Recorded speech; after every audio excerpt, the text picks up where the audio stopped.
أعوذ بالله من الشيطان الرجيم. بسم الله الرحمن الرحيم. سورة النساء آیت نمبر 1. يا أيها الناس اتقوا ربكم الذي خلقكم من نفس واحدة وخلق منها زوجها وبث منهما رجالا كثيرا ونساء واتقوا الله الذي تساءلون به والأرحام إن الله كان عليكم رقيبا. ترجمہ: اے لوگو، اپنے پروردگار سے ڈرو جس نے تمہیں ایک جان سے پیدا کیا اور اسی سے اس کی بیوی پیدا کی اور ان دونوں سے بہت سے مرد اور عورتیں دنیا میں پھیلا دیے، اور اللہ سے ڈرو جس کا واسطہ دے کر تم ایک دوسرے سے اپنے حقوق مانگتے ہو، اور رشتہ داریوں کی حق تلفی سے ڈرو.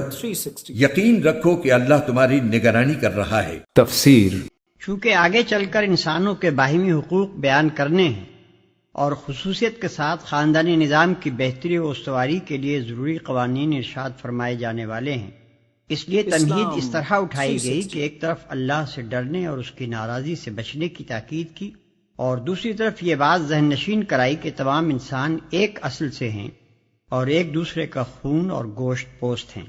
تم کو ایک جان سے پیدا کیا، یعنی نوع انسانی کی تخلیق ابتداً ایک فرد سے کی. دوسری جگہ قرآن خود اس کی تشریح کرتا ہے کہ وہ پہلا انسان آدم تھا جس سے دنیا میں نسل انسانی پھیلی، اسی جان سے اس کا جوڑا بنایا. اس کی تفصیلی کیفیت ہمارے علم میں نہیں ہے. عام طور پر جو بات اہل تفسیر بیان کرتے ہیں اور جو بائبل میں بھی بیان کی گئی ہے وہ یہ ہے کہ آدم کی پسلی سے حوا کو پیدا کیا گیا. تلمود میں اور زیادہ تفصیل کے ساتھ یہ بتایا گیا ہے کہ حضرت حوا کو حضرت آدم علیہ السلام کی دائیں جانب کی 13ویں پسلی سے پیدا کیا گیا تھا، لیکن کتاب اللہ اس بارے میں خاموش ہے، اور جو حدیث اس کی تائید میں پیش کی جاتی ہے اس کا وہ مفہوم نہیں ہے جو لوگوں نے سمجھا ہے. لہذا بہتر یہ ہے کہ بات کو اسی طرح مجمل رہنے دیا جائے جس طرح اللہ نے اسے مجمل رکھا ہے، اور اس کی تفصیلی کیفیت متعین کرنے میں وقت نہ ضائع کیا جائے. آیت نمبر 2. وآتوا اليتامى أموالهم ولا تتبدلوا الخبيث بالطيب ولا تأكلوا أموالهم إلى أموالكم إنه كان حوبا كبيرا. ترجمہ: اور یتیموں کو ان کے مال دے دو اور اچھے مال کو خراب مال سے تبدیل نہ کرو، اور ان یتیموں کا مال اپنے مال کے ساتھ ملا کر مت کھاؤ، بے شک یہ بڑا گناہ ہے. تفسیر: کسی مرنے والے کے بچے جب یتیم ہو جاتے ہیں تو ان کے باپ کی میراث میں ان کا بھی حصہ ہوتا ہے، مگر ان کی کم عمری کی وجہ سے وہ مال ان کے سپرد نہیں کیا جاتا، بلکہ ان کے سرپرست مثلا چچا، بھائی وغیرہ اسے بچوں کے بالغ ہونے تک اپنے پاس امانت کے طور پر رکھتے ہیں. اس آیت میں ایسے سرپرستوں کو 3 ہدایتیں دی گئی ہیں. ایک یہ کہ جب بچے بالغ اور سمجھدار ہو جائیں تو ان کی امانت دیانتداری سے ان کے حوالے کر دو. دوسرے یہ کہ بددیانتی نہ کرو کہ ان کو ان کے باپ کی طرف سے تو میراث میں اچھی قسم کا مال ملا تھا، مگر تم وہ مال خود رکھ کر گھٹیا قسم کی چیز اس کے بدلے میں دے دو. اور تیسرے ایسا نہ کرو کہ ان کے مال کو اپنے مال کے ساتھ گڈمڈ کر کے اس کا کچھ حصہ جان بوجھ کر یا بے پرواہی سے خود استعمال کر بیٹھو. آیت نمبر 3. وَإِنْ خِفْتُمْ أَلَّا تُقْسِطُوا فِي الْيَتَامَى فَانكِحُوا مَا طَابَ لَكُم مِّنَ النِّسَاءِ مَثْنَى وَثُلَاثَ وَرُبَاعَ فَإِنْ خِفْتُمْ أَلَّا تَعْدِلُوا فَوَاحِدَةً أَوْ مَا مَلَكَتْ أَيْمَانُكُمْ ذَلِكَ أَدْنَىٰ أَلَّا تَعُولُوا. ترجمہ: اور اگر تمہیں یہ اندیشہ ہو کہ تم یتیموں کے بارے میں انصاف سے کام نہیں لے سکو گے تو ان سے نکاح کرنے کے بجائے دوسری عورتوں میں سے کسی سے نکاح کر لو جو تمہیں پسند آئیں، 2 سے، 3 سے اور 4 سے.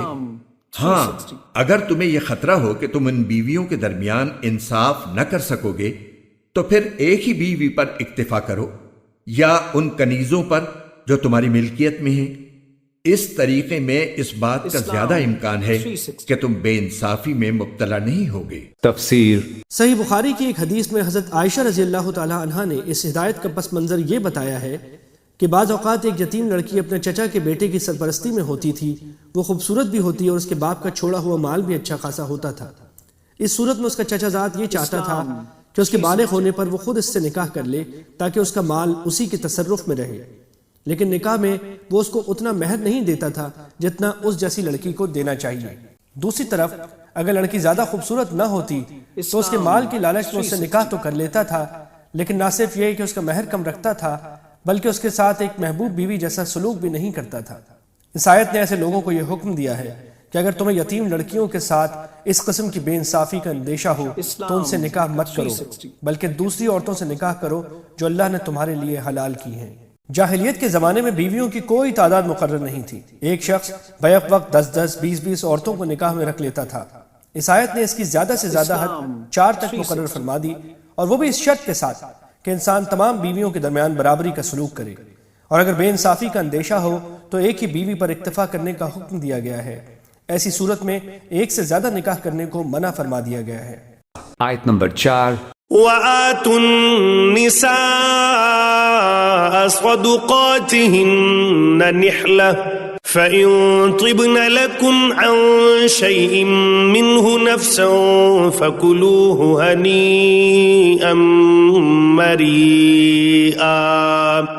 ترجمہ اور عورتوں کو ان کے مہر خوشی سے دیا کرو، ہاں اگر وہ خود اس کا کچھ حصہ خوش دلی سے چھوڑ دیں تو اسے خوشگواری اور مزے سے کھا لو۔ تفسیر حضرت عمر اور قاضی شرح کا فیصلہ یہ ہے کہ اگر کسی عورت نے اپنے شوہر کو پورا مہر یا اس کا کوئی حصہ معاف کر دیا ہو اور بعد میں وہ اس کا پھر مطالبہ کرے تو شوہر اس کے ادا کرنے پر مجبور کیا جائے گا، کیونکہ اس کا مطالبہ کرنا یہ معنی رکھتا ہے کہ وہ اپنی خوشی سے مہر یا اس کا کوئی حصہ چھوڑنا نہیں چاہتی۔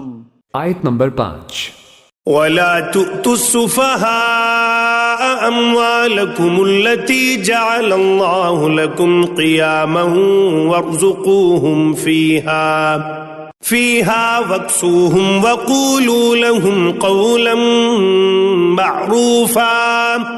ترجمہ اور ناسمجھ یتیموں کو اپنے وہ مال حوالے نہ کرو جن کو اللہ نے تمہارے لیے زندگی کا سرمایہ بنایا ہے، ہاں ان کو ان میں سے کھلاؤ اور پہناؤ اور ان سے مناسب انداز میں بات کر لو۔ تفسیر یتیموں کے سرپرستوں کی ذمہ داریاں بیان کی جا رہی ہیں کہ ایک طرف تو انہیں یتیموں کے مال کو امانت سمجھ کر انتہائی احتیاط سے کام لینا ہے، دوسری طرف یہ بھی خیال رکھنا ہے کہ یتیموں کا پیسہ ایسے وقت ان کے حوالے کیا جائے جب ان میں روپے پیسے کی ٹھیک ٹھاک دیکھ بھال کی سمجھ اور اسے صحیح مصرف پر خرچ کرنے کا سلیقہ آ چکا ہو۔